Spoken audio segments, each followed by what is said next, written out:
Hello बच्चों, BPSC विद्यापीठ में आप सभी का स्वागत है। और विद्यापीठ आपके समक्ष पुनः भारतीय संविधान से रिलेटेड ऑब्जेक्टिव क्वेश्चंस को लेकर उपस्थित है, जो बहुत ही महत्वपूर्ण और तार्किक प्रश्न है।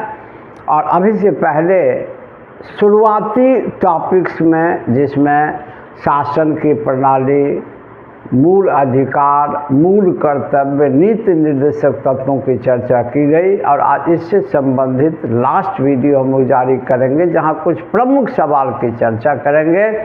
और अब से पहले तक 71 क्वेश्चंस को हम लोग डील कर लिए हैं, और आज हमारा पहला क्वेश्चन नंबर है 72, और ये पूछ रहा है कि निम्नलिखित में से कौन सा एक मौलिक कर्तव्य नहीं है। Which among the following is not a fundamental duty. A, प्राकृतिक वातावरण की रक्षा एवं संवर्धन, ये है, ये 11 मूल कर्तव्य में शामिल है। राष्ट्रगान का सम्मान करना, यह भी है। राष्ट्रीय महत्व के स्मारकों की स्थापना और स्थानों की क्षमा करें, राष्ट्रीय महत्व के स्मारकों और स्थानों की रक्षा करना। एक्चुअली ये संविधान में है ज़रूर, लेकिन ये मूल कर्तव्य में नहीं है। यह संविधान के अनुच्छेद 49 में आर्टिकल 49 में नीति निर्देशक तत्व में है। तो इसका आंसर होगा सी। और लास्ट जो है, सार्वजनिक संपत्ति की सुरक्षा करने फंडामेंटल ड्यूटी है। तो ये फैक्चुअल क्वेश्चन है। नेक्स्ट है कि निम्नलिखित कथनों में से कौन सा से भारतीय नागरिकों के मूल कर्तव्यों के विषय में सही है या है। यूपीएससी में पूछा गया सवाल है। पहला है, इन कर्तव्यों को प्रवर्तित करने के लिए एक विधायी प्रक्रिया है। एक्चुअली क्या है, हम सभी जानते हैं कि फंडामेंटल राइट जुडिशियरी द्वारा तो इन्फोर्सेबल नहीं ही है, और ऐसा कोई लेजिस्लेचर प्रोसेस भी हमारे कॉन्स्टिट्यूशन में नहीं है जिसमें ये बात कही गई हो कि इस लेजिस्लेचर प्रोसेस द्वारा आपको ये फंडामेंटल ड्यूटी को इन्फोर्स किया जाएगा या इम्प्लीमेंट किया जाएगा। हाँ, अलग से विधायिका द्वारा अलग अधिनियम बनाए गए हैं जो फंडामेंटल ड्यूटी को एनफोर्स करने के लिए नहीं, बल्कि अलग से झंडा कोड बना हुआ है जो झंडा को के सम्मान को बरकरार रखने, उसकी प्रतिष्ठा की रक्षा करने, ये राष्ट्रगान की रक्षा करने के लिए अलग से कानून बने हुए हैं। कोई फंडामेंटल ड्यूटी वाले पार्ट में या किसी आर्टिकल में ऐसी कोई व्यवस्था नहीं है जिसमें यह कहा गया हो कि फंडामेंटल ड्यूटी को जुडिशरी एनफोर्स करेगा या लेजिस्लेचर कोई लॉ बना के इसको एनफोर्स करेगा एज ए फंडामेंटल ड्यूटी। तो ये गलत है। और दूसरा है, ये विधिक कर्तव्यों के साथ साथ परस्पर संबंधित है। नेवर, ये विधिक कर्तव्य से इसका कोई रिलेशन नहीं है। तो दोनों अपने आप में गलत है, हेंस आंसर होगा इनमें कोई नहीं। नेक्स्ट है कि निम्न में कौन सा अधिकारों एवं कर्तव्यों के बीच सही संबंध है, बेहतर रिलेशन को बताता है। और ये सब हम लोग देखते हैं क्वेश्चन में। देखिए, संविधान के भाग 3 यानी मूल अधिकार, भाग 4 यानी नीति निर्देशक तत्व, और भाग 4 को यानी मौलिक कर्तव्य, बहुत ही तार्किक भाग हैं संविधान के।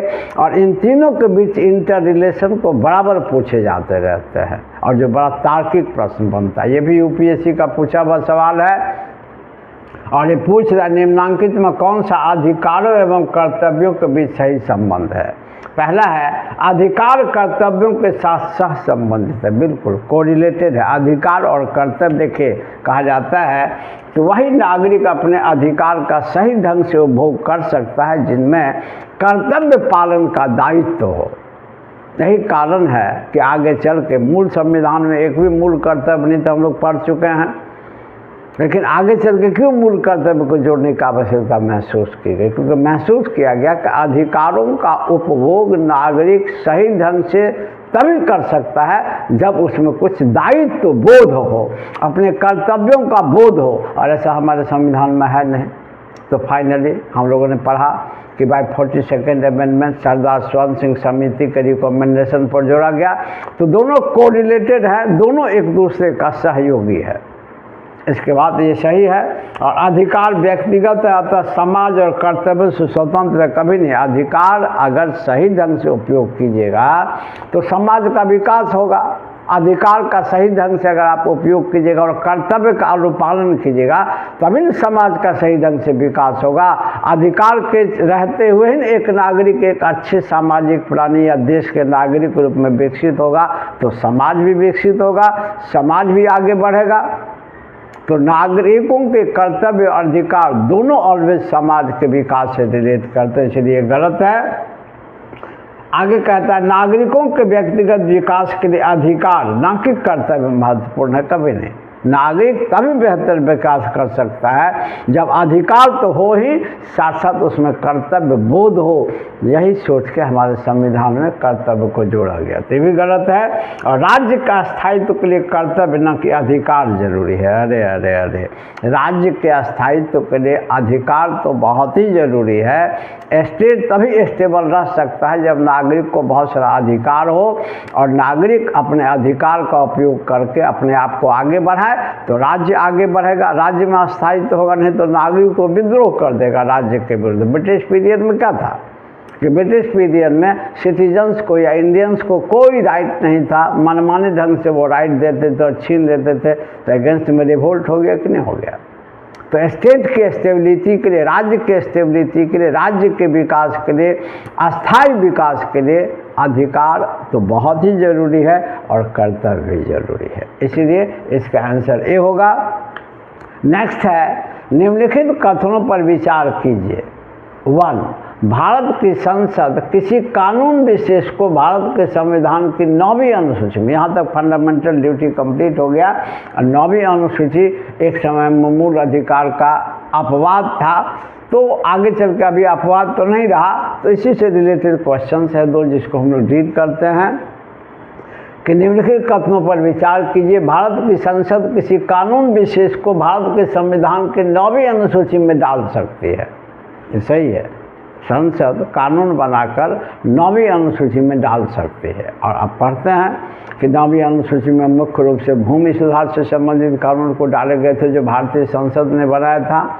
और ये जो है कि 9वीं अनुसूची में डाले गए किसी कानून की वैधता का परीक्षण किसी न्यायालय द्वारा नहीं किया जा सकता, ये गलत है। एक्चुअली ये गलत हो गया 2011 के बाद। इसीलिए कि आपको याद होगा कि आरंभ में जब 9वीं अनुसूची का गठन किया गया था, 9वीं अनुसूची को संविधान में जोड़ा गया था प्रथम संविधान संशोधन 1951 के द्वारा, 1951 में पहला संविधान संशोधन द्वारा।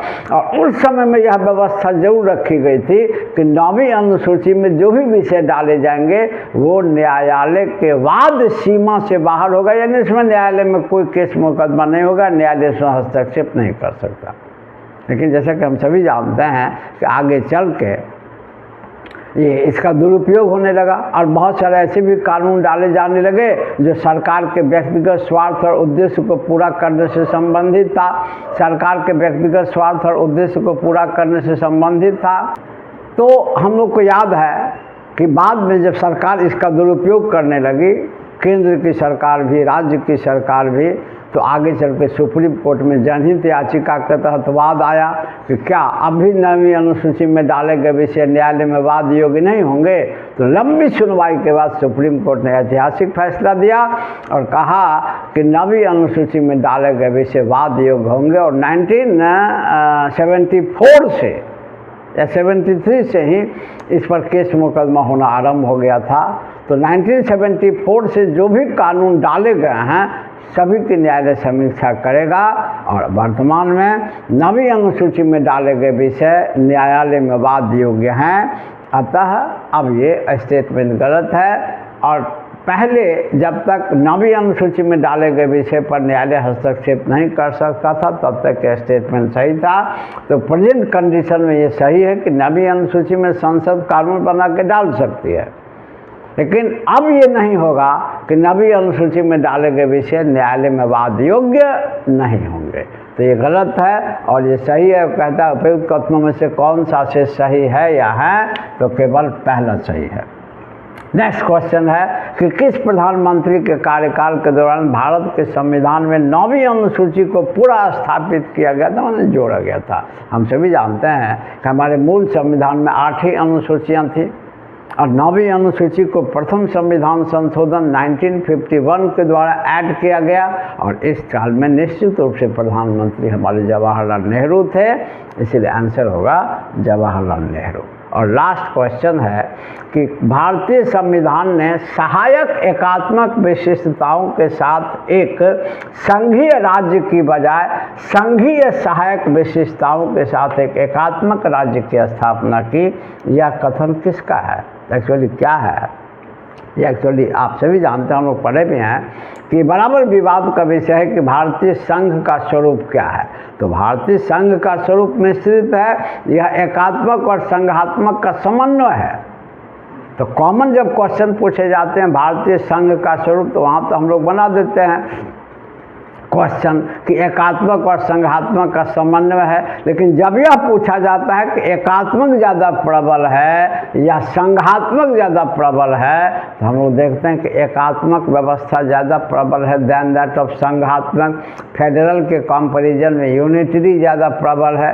सामान्य काल में भी तो केंद्र सरकार चाहे तो राज्य के मैक्सिमम मामले में हस्तक्षेप करती है और जब इमरजेंसी लग गया तब तो टोटली हस्तक्षेप करती है। तो ये कोटेशन ये कहता है कि भारतीय संविधान में सहायक एकात्मक, एकात्मक सहायक नहीं है, एकात्मक प्रमुख है, संघात्मक सहायक है, यानी संघात्मक लक्षण कमज़ोर है और एकात्मक लक्षण ज़्यादा प्रबल है। तो विद्वान जब किसी बात को कहता है तो थोड़ा फिनिश लैंग्वेज में, ऑर्नामेंटल लैंग्वेज में कहता है, तो उसी बात को कहा गया है कि भारतीय संविधान ने सहायक एकात्मक विशेषताओं के साथ संघीय राज्य की बजाय संघीय सहायक विशेषताओं, यानी संघीय व्यवस्था सहायक सब्सिडरी है के साथ एक एकात्मक राज्य की स्थापना। और एकात्मक व्यवस्था मेन है, यानी यहाँ पर संघ लक्षण एकात्मक लक्षण की तुलना में कमज़ोर है। तो संघात्मक और एकात्मक का मिश्रण तो जरूर है, लेकिन जब दोनों में तुलना करेंगे तो झुकाव एकात्मक की ओर है, क्योंकि राज्य की तुलना में केंद्र को हर कंडीशन में ज़्यादा से ज़्यादा पावरफुल बनाया गया है। और यह कोटेशन जो कहा था, यह कोटेशन केसी हुइयर साहब का है। और इसी प्रकार के एक और कोटेशन पूछता है, 2 सवाल इसमें पूछते हैं भारतीय संघ के, 3 सवाल। एक कि भारतीय संघ को अर्ध संघीय किसने कहा, तो वो तो केसी हुइयर ने कहा।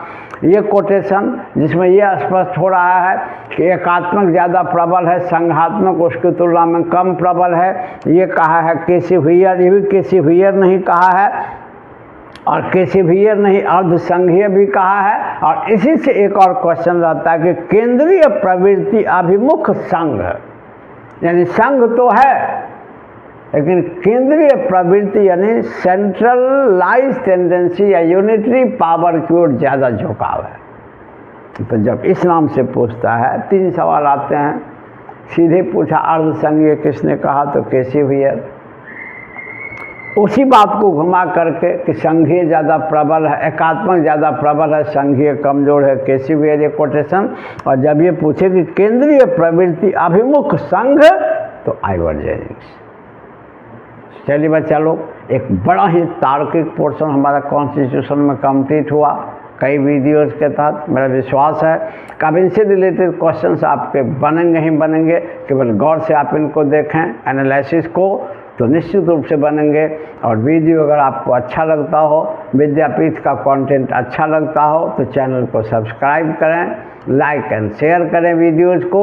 और फिर इसी प्रकार के उपयोगी सामग्री के साथ विद्यापीठ पुनः उपस्थित होगा। तब तक के लिए धन्यवाद।